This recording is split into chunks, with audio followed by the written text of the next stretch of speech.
Meyer Habib, vous connaissez l'ex-député franco-israélien, le député qu'on adore détester.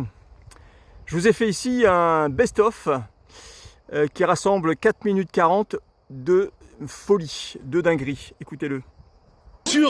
Mais c'est pas un incident tragique, c'est dramatique. La mort des civils est dramatique. Mais madame, vous devez comprendre que les Palestiniens prennent comme bouclier humain les femmes, les enfants. Ils ont la culture de la mort. J'ai vu une mère qui a perdu 3 enfants. Elle faisait des you-you en disant j'ai envie de donner les 7 autres. C'est pas le sens que j'ai de la vie. C'est pas l'éducation que j'ai donnée à mes enfants. Les vies palestiniennes et les vies israéliennes sont pareilles. 5 000 morts du côté palestinien. Ce sont des faux chiffres. 5 000 morts. Ce sont des faux chiffres. Alors sur qui est tombent les bombes? On peut pas dire un mot. Mais parce que vous êtes un juif ne peut pas être un colon judé. Un juif. Jésus est né à Nazareth, il était juif. Okay. Ça fait 2000 ans que les juifs sont chez eux. Ok, monsieur. Et ce sont les autres qui sont aujourd'hui colons en Judée, en Samarie, en Eretz Israël. Mais Israël au banc des accusés. Israël qui est dans l'état de légitime défense, Tsahal qui est l'armée la plus morale au monde, qui prend des précautions que personne n'a. Personne qui a jamais. Il n'y a aucun massacre à Gaza. Parce que s'il y avait. Et Rima Hassan m'a gentiment invité à partager une pastèque avec eux dans le bateau. Moi, je vais bientôt l'amener des oranges en prison si jamais elle est emprisonnée. C'est une parodie, c'est une escroquerie. C'est un minuscule bateau avec très peu de gains humanitaires. Le seul objectif de la mytho Rima Hassan, c'est de faire du buzz. Ils sont en train de bronzer tranquillement sur le bateau, on se baigne, on s'amuse, alors qu'il y a des tragédies à Gaza réellement. Alors que là-bas, c'est la guerre. C'est pas du buzz, c'est pas du people. Là, on est dans une opération people de com, ils ne vivent que par ça. Accuser Israël parce qu'ils savent aujourd'hui le cancer qu'est cette population qui est aujourd'hui à qui on a tout donné. Israël est sorti de la bande de Gaza. Je veux pas leur donner la possibilité de voir, mais là, c'est mon peuple, c'est mes frères, les enfants, les femmes, et les chiens, c'est des barbares. Ils ont engrangé. Écoutez les paroles de la Marseillaise, c'est ça qui s'est passé. Jusqu'à quand? Il y a un seul État juif. Un État de trop. Je n'arrive pas. Comment ça s'est passé dans la salle pour les autres députés? Je veux pas qu'ils voient mes larmes. Je dis que je veux que le monde comprenne qu'Israël doit se défendre, doit détruire ces barbares, doit détruire ces sauvages qui ont de la jouissance, avoir tué des femmes et des enfants. J'ai vu un enfant de 10 ans, il dit mais tuez-moi. Il a vu son père et sa mère tuer. Il a dit tuez-moi. Pendant qu'ils ouvraient le frigidaire, ils prenaient un Coca Zéro en train de boire. Mais bien évidemment, quelle armée au monde prend la précaution d'envoyer des tracts avant de bombarder, de prévenir avec des haut-parleurs pour essayer qu'il y ait moins de pertes collatérales possibles.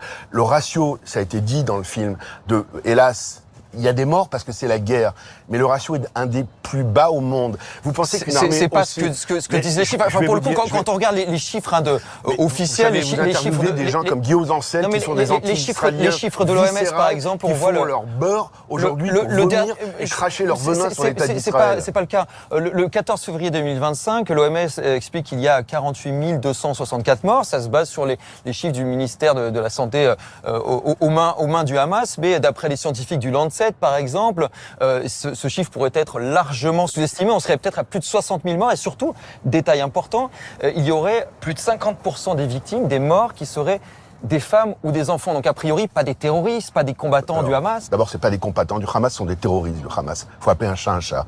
Je vous répète qu'aujourd'hui, que l'État d'Israël est, et je le dis, mais c'est pas des mots, Tsahal est l'armée la plus morale au monde. Elle prend des précautions qu'aucune armée au monde ne prend. Après, c'est la guerre. Si on essaie de prendre un point de comparaison, par exemple, ce sont les chiffres de l'ONU concernant l'Ukraine. En fin d'année dernière, l'ONU a expliqué qu'il y avait eu un peu plus de 2400 enfants qui avaient été tués ou blessés en un peu moins de 3 ans de guerre.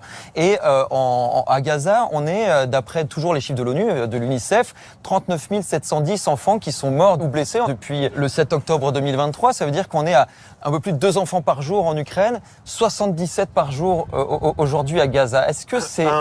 ce sont des chiffres qui proviennent de gens extrêmement hostiles à Israël. C'est un scandale, il n'y a aucun blocus humanitaire. Aujourd'hui, Israël vient de rentrer 140 camions pour nourrir 1,5 million de personnes. C'est une honte et un scandale, ces déclarations d'Emmanuel Macron. J'ai une question à vous poser, Meyer. Si jamais j'avais un chef de guerre à choisir, je préférerais Benjamin Netanyahu et Emmanuel Macron, et j'imagine que les Français penseront comme moi.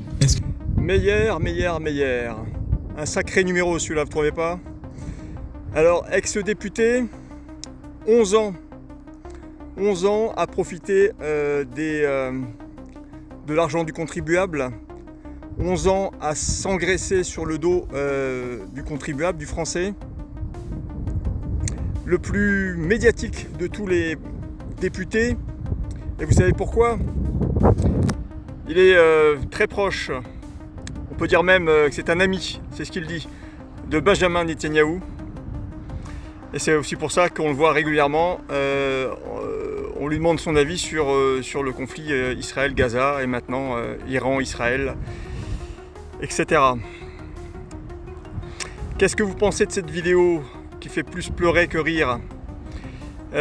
Si vous l'avez apprécié malgré tout, n'oubliez pas de la liker. Mettez-moi un mot dans les commentaires, c'est parfait ça pour l'algorithme, pour que la vidéo soit diffusée. Si vous ne savez pas quoi mettre, mettez juste liberté, ça aidera à ce que l'algorithme diffuse la vidéo.